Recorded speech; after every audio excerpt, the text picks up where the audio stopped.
La teoría dice que la bolsa principal de cada país es un reflejo de su economía. Sin embargo, esto no sucede en Chile. En lo que va del año, el IPSA medida en pesos ganó 12,6%, superando por mucho el leve crecimiento de nuestra actividad, que recordemos fue 1,9% entre enero y junio. ¿Cuáles fueron las acciones que más rentaron, las que también han perdido mucho y las oportunidades que se presentan? De eso hablaremos con Jimena García, gerente de estrategia e inversiones de Euroamérica. Jimena, gracias por estar con nosotros. Gracias por la invitación. A ver, 12,6% en lo que va del año, medido en pesos, más de 19% medido en dólares el IPSA. Si esta entrevista la hubiéramos hecho a principio de año, en enero, ¿hubieras apostado por una rentabilidad de esta magnitud del principal índice local? A ver, yo creo que todos anticipábamos que efectivamente pudiera haber cambios, lo empezamos a ver en Brasil, empezamos a ver los cambios en el tendencial de barrio. Hacia atrás pudiéramos haber hablado del efecto nocivo que tenía Perú, Brasil particularmente y Argentina sobre las economías vecinas. Chile fue un ejemplo de estabilidad económica, financiera, política, y eso se veía con las rentabilidades que habíamos observado pese a la salida de flujos en los últimos años de Latinoamérica, o de emergentes particularmente Latinoamérica. Los mercados desarrollados crecían de forma permanente a nivel bursátil, con rentabilidades en 2 dígitos y bastante interesantes. Sin embargo, tenemos un antes y un después con las elecciones de Macri en Argentina, PPK en Perú, el impeachment en Brasil y el efecto Brexit que pasó hace poco andar. Es decir, esos efectos políticos han llevado a los inversionistas a nuevamente tener sus capitales a la región, porque eso también es un fenómeno que lo hemos visto en los últimos meses y que tampoco era esperado. Sí, tenías que hacia atrás los flujos de institucionales e inversionistas internacionales eran bastante mezquinos y lo veíamos los montos transados en la bolsa local. Sin embargo, vimos un cambio cuando tú tienes un efecto Brexit en junio, julio de este año, tienes las tasas de política monetaria de los mercados desarrollados en mínimos históricos. ¿Y qué pasa con lo atractivo y dónde invertir? Si efectivamente tienes tasas internacionales en mínimos históricos, con bolsas súper averiadas, pero con un cambio en lo político o en lo económico. Efectivamente, tú lo dijiste, que las bolsas son un reflejo de lo que pasa en la economía, pero antes del reflejo de la economía es un tema de expectativas. Las bolsas en general se adelantan por un tema de expectativas a lo que viene hacia adelante.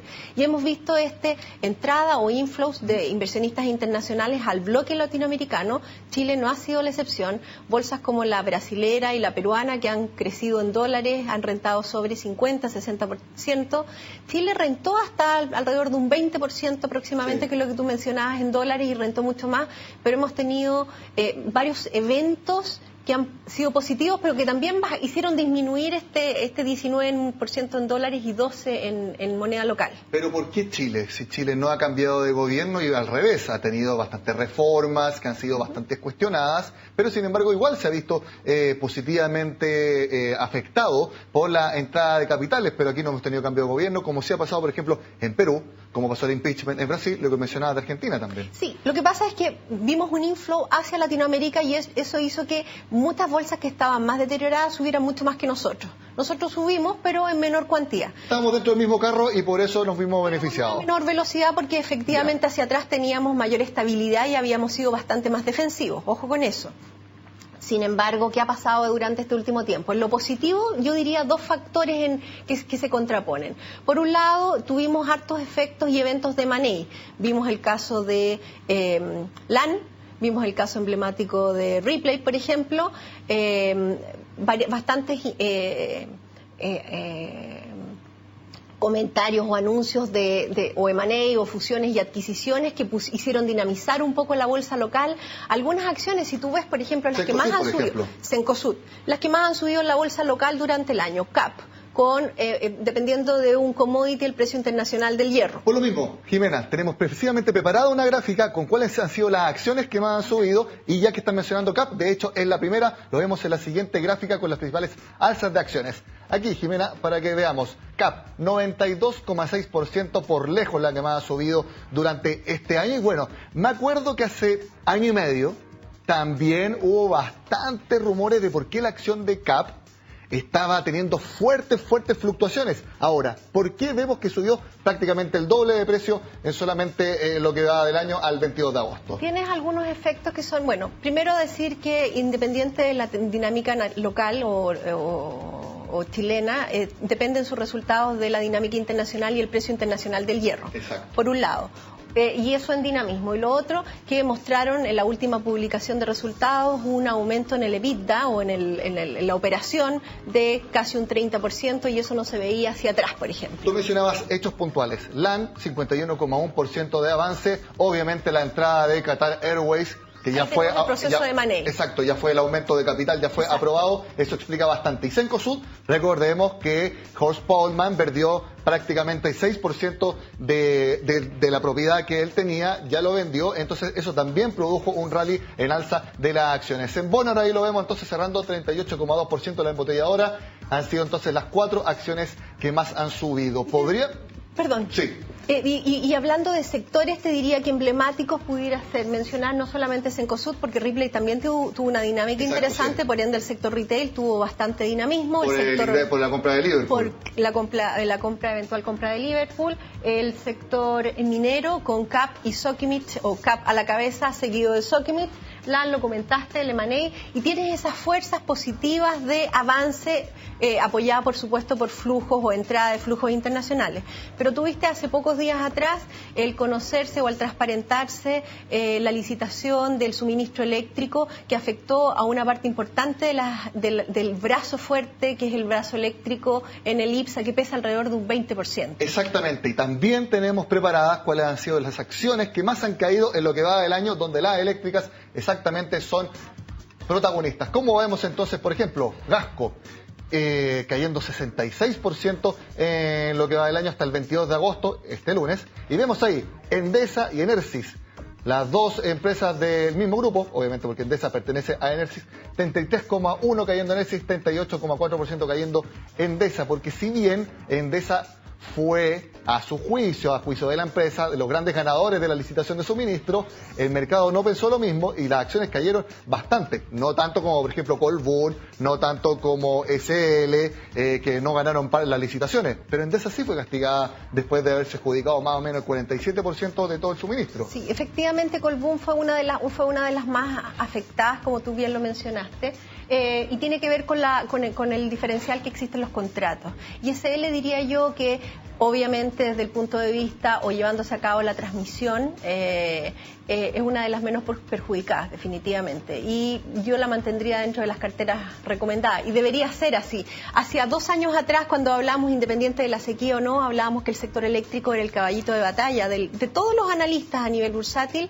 Hoy día te diría que tienen un pie al margen y en general varias corredoras o research han sacado de sus portafolios varias empresas de las emblemáticas que acabamos de ver en baja. Gasco, 66% de baja. ¿A quién la podemos atribuir? Había una gran reestructuración que trajo Gas Natural Fenosa de España. ¿Puede ser esa una de las razones? Mira, yo no sigo de cerca Gasco, ¿eh? Te diría que en general había un alto impacto en el sector eléctrico y utilities en particular en negativo. Utilities predominando el sector eléctrico, porque si uno se va, por ejemplo, al sector sanitario con Aguas Andinas y YAM, hemos tenido el efecto contrario.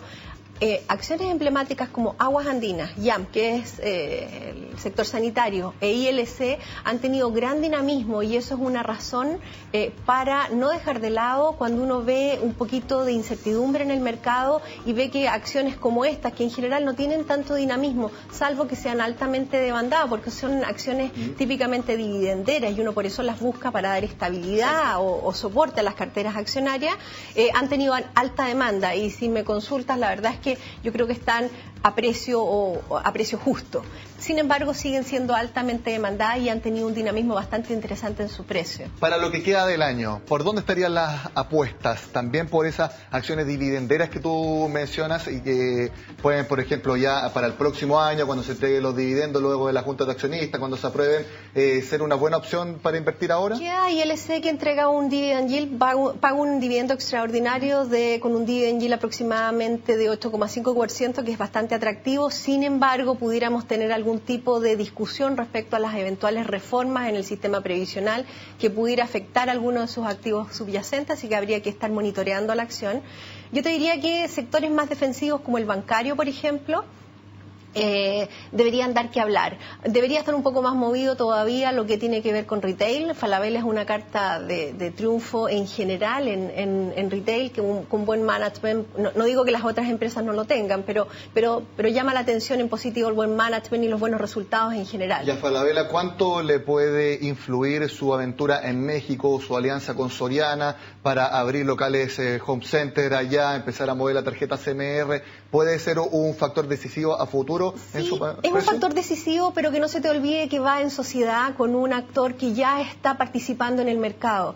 Hubiese sido un poquito más agresivo, me hubiese llamado la atención si hubiese entrado sin un socio participante y sin conocer el mercado. Ahí hubiese habido tal vez un poco más sacrificio en cuanto a resultados. No solo comparte know-how, sino que también riesgo en la Definitivamente. operación. Acciones como esa, yo diría que hay que estar un poco más cauto en la renta variable local, ser defensivo. El sector bancario nos es bastante interesante, acciones dividenderas, pero por favor no pagar caro, y ver la alternativa de diversificación no solamente en renta variable local, sino que, por ejemplo, la parte corporativa latinoamericana, tanto a nivel local como, por ejemplo, a nivel Brasil, uno puede encontrar, si quiere un poco más de riesgo en high yield, por ejemplo, es una alternativa interesante que ha rentado bastante este año, sobre 15%, y bonos corporativos con una opción menos agresiva, siempre en la renta fija, con una inversión, un duration de 4 o 5 años plazo. Bueno,